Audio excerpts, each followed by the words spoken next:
CPIM Pathanamthitta ജില്ലാ സെക്രട്ടേറിയറ്റിലെ കയ്യാങ്കളിക്ക് പിന്നാലെ പത്തനംതിട്ടയിലെ തെരഞ്ഞെടുപ്പ് ചുമതല CPIM സംസ്ഥാന നേതൃത്വം ഏറ്റെടുക്കും.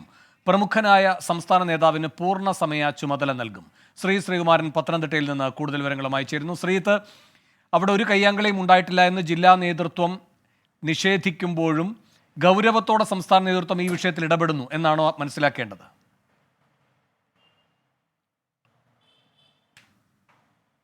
തീർച്ചയായും ഗൗരവത്തോടെ തന്നെയാണ് ഈ വിഷയത്തിൽ ഇടപെടുന്നത്. കാരണം ഒരിക്കലും സംഭവിക്കാൻ പാടില്ലാത്ത കാര്യമാണ്.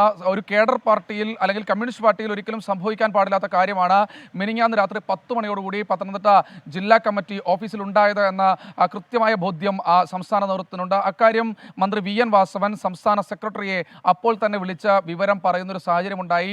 കയ്യാങ്കളിയും മുന്തും തള്ളും വാക്കേറ്റവും വരെ ഉണ്ടാകുന്നൊരു സാഹചര്യമുണ്ടായി.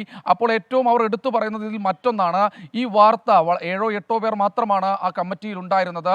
ഈ വാർത്ത അങ്ങനെ അതിനുശേഷം പുറത്തിറങ്ങുമ്പോൾ ആ പ്രദേശത്ത് കാര്യമായ രീതിയിൽ ആളുകൾ ഉണ്ടായിരുന്നില്ല. പക്ഷേ 10:30 മണിയോടുകൂടി ഈ വാർത്ത പുറത്തു വരികയായിരുന്നു. ഇതിലും ഒരു ഗൂഢാലോചന കൃത്യമായ രീതിയിൽ നടന്നിട്ടുണ്ട്. ഈ വാർത്തകൾ പുറത്തെത്തിച്ചതും ഒരു തന്ത്രമാണ്, ഗൂഢാലോചനയാണ്.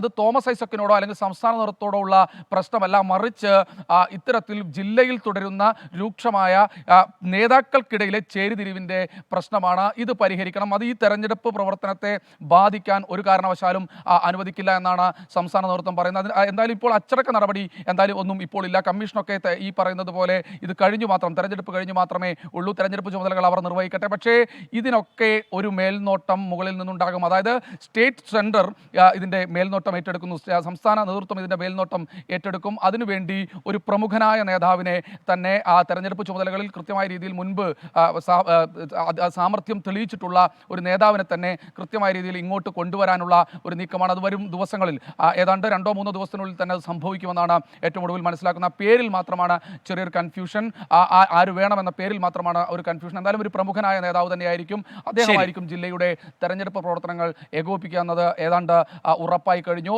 എന്തായാലും CPIMനെ സംബന്ധിച്ചിടത്തോളം വലിയ നാണക്കേടാണ്. തെരഞ്ഞെടുപ്പിൽ UDF ഇത് കൃത്യമായ രീതിയിൽ ഉപയോഗിക്കുമെന്ന് വളരെ വൃത്തിയായി തന്നെ അവർക്കറിയാം. അതുകൊണ്ട് തന്നെയാണ് ഇത്തരമൊരു ചടുല നീക്കവുമായി രംഗത്തെത്തിയിരിക്കുന്നത്. സ്ഥാനാർത്ഥിയും ഇക്കാര്യത്തിൽ പൂർണ്ണ സംതൃപ്തിയാണ് പ്രകടിപ്പിച്ചിട്ടുള്ളതെന്നാണ് നമ്മൾ മനസ്സിലാക്കുന്നത്.